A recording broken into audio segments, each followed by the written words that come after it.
Hello. We're in Crystal Palace Park in southeast London.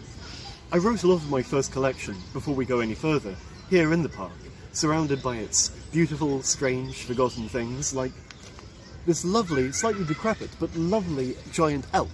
The park is filled with these 19th century statues of animals. There are dinosaurs, there are all kinds of extinct species, and there's one in particular that always caught my eye when I went walking around here. It's facing away from me. Most of the dinosaurs are doing that, you know, staring, trying to look their most dinosaurish. This one is snuffling at something in the distance, in the corner, away from where everyone else is looking.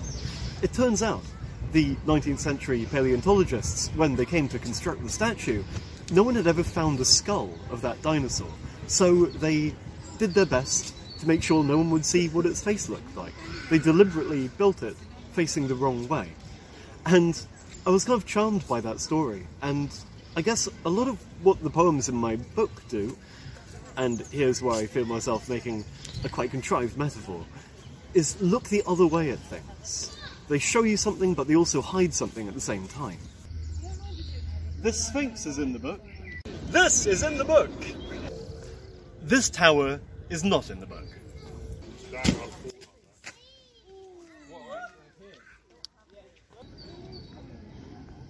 Before we go any further is a book in 3 parts.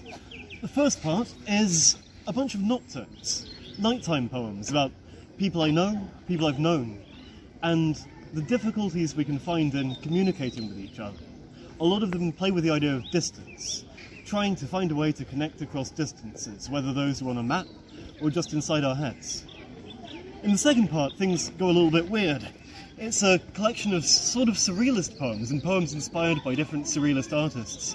There's one about Eileen Agar, one about Edith Rivington, and all kinds of strange and supernatural goings-on crop up in there. There's a moment when the book is interrupted by a different book, by a different author entirely, which I'm not too happy about. I won't spoil it for you here. And the last section is probably the most personal thing that I've ever written, actually.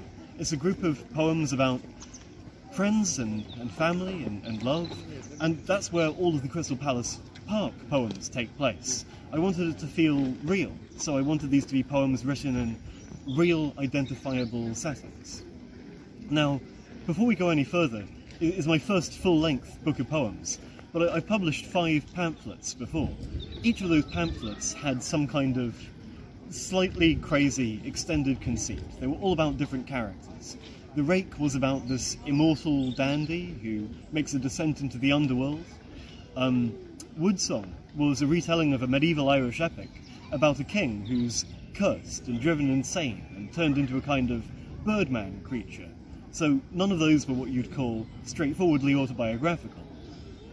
Before we go any further, I wanted to do something which I found quite frightening, which was the idea of writing without a mask, writing as someone closer to myself. So this guy is the poet Dante. Somebody stole the head from the sculpture back in the 1980s. A couple of minutes down the road that way is London's largest living maze, the hedge maze that is kind of hidden away at the heart of this park. Finding the maze is as difficult as finding your way into or out of it. Now, I was doing a lot of writing here during lockdown, while also reading Dante's Inferno, and somehow these things started combining in my mind. The statue, the hedge maze, the Inferno, the Crystal Palace itself, destroyed by fire at the start of the 20th century, and Alice in Wonderland, and that line, "off with his head," kept coming back. So I wrote a poem that was a way of trying to unpuzzle my thoughts and tie together all these different strands. One other thing I should mention is it's written in terza rima, the verse form that Dante used for his Divine Comedy. In my mind, something about those interlocking rhyme schemes had a shared quality with the interlocking geometric shapes of the maze, and those concentric rings were somehow like the concentric rings of Dante's Hell. But despite being, I guess, a kind of purgatorial experience, it's also, I hope, an optimistic or hopeful poem. It's about how getting lost isn't necessarily a bad thing. The poem is called The Head. In the middle of a lockdown, I am lost in the living maze. The hornbeam hedge, unminded now for months, remembering its lopped limbs, grew headstrong, wildering. It blinded its own eye, stitched shut the famous rings, turning against the maker that designed it.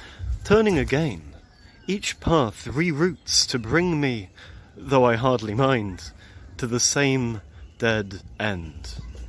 I have forgotten everything, but these three things: the root of Penge, the headless sculpture lingering outside the maze, and one more piece of what I'd always said was useless trivia, which means three ways, a forking road, the point where Lost begins.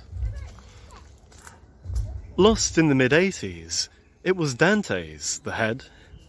I'd like to think it wore a grin. Pensiat from the Welsh for head and wood. Whichever way I turn leads further in. The statues standing where Penge Place once stood, demolished for that looking-glass, the palace, whose weightless walls shine like they never could when it existed. Living backwards, Alice, has one advantage in it, said the Queen. I don't remember it. Preemptive malice? Or knowing that we're where we've always been? That turning back does not mean losing ground? I like it here. I'm lost, but hell, it's green.